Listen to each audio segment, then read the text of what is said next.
ସାଙ୍ଗମାନେ ନମସ୍କାର। ଚିନୁ କିଚେନ୍କୁ ଆପଣମାନଙ୍କୁ ସ୍ୱାଗତ। ଚାଲନ୍ତୁ ମୁଁ ଆଜି ଆପଣମାନଙ୍କୁ ଗୋଟେ ବଢ଼ିଆ ଷ୍ଟାଇଲ୍ର ବାଇଗଣ ଭଜା କରିକି ଦେଖେଇବି। ଆଉ ବାଇଗଣ ଭଜା କରୁ କରୁ ଆପଣଙ୍କ ସାଙ୍ଗରେ କିଛି କଥା ବି ହେଇଯିବି। ଥରେ ଲକ୍ଷ୍ମୀନାରାୟଣ ବସିଥିଲେ। ଗୋଟେ ଲୋକ ରାସ୍ତାରେ ଚାଲି ଚାଲି ଯାଉଥିଲା। ସେତେବେଳେ ଲକ୍ଷ୍ମୀନାରାୟଣଙ୍କୁ କହିଲେ, ପ୍ରଭୁ ଲୋକଟି ଭାରି ଦରିଦ୍ର, ତାକୁ କିଛି ଧନ ସମ୍ପତ୍ତି ଦିଅନ୍ତୁ। ନାରାୟଣ କହିଲେ, ଭାଗ୍ୟରେ ପରା ନାହିଁ, ମୁଁ କ'ଣ ଦେବି? ଲକ୍ଷ୍ମୀ କହିଲେ, ଆପଣ ଦେଇକି ତ ଦେଖନ୍ତୁ। ନାରାୟଣ କହିଲେ, ଠିକ୍ ଅଛି, ଦେଖ ତମେ।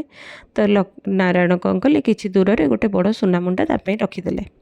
ସେଇପଟୁ ଗୋଟେ ଅନ୍ଧ ଲୋକଟେ ଚାଲି ଚାଲିକି ଆସୁଥିଲା। ସେ ତା'ର ସୁନା ମୁଣ୍ଡାଟିକୁ କ୍ରସ୍ କରିକି ଚାଲି ଆସିଲା। ସେତେବେଳେ ଏଇ ଲୋକଟି ଭାବିଲା, ଏ ଅନ୍ଧ ମଣିଷଟି କେମିତି ଆଖି ନଥାଇକି ଚାଲି ଚାଲିକି ଆସୁଛି। ଆଚ୍ଛା, ମୁଁ ଟିକେ ଅନ୍ଧ ହେଇକି ଦେଖେ। ତ ସେ ଆଖି ବନ୍ଦ କରିକି ଚାଲିବା ଷ୍ଟାର୍ଟ କଲା। ସେମିତି ଚାଲୁ ଚାଲୁ ସେ ସୁନା ମୁଣ୍ଡାକୁ ପାସ୍ କରିକି ଚାଲିଗଲା।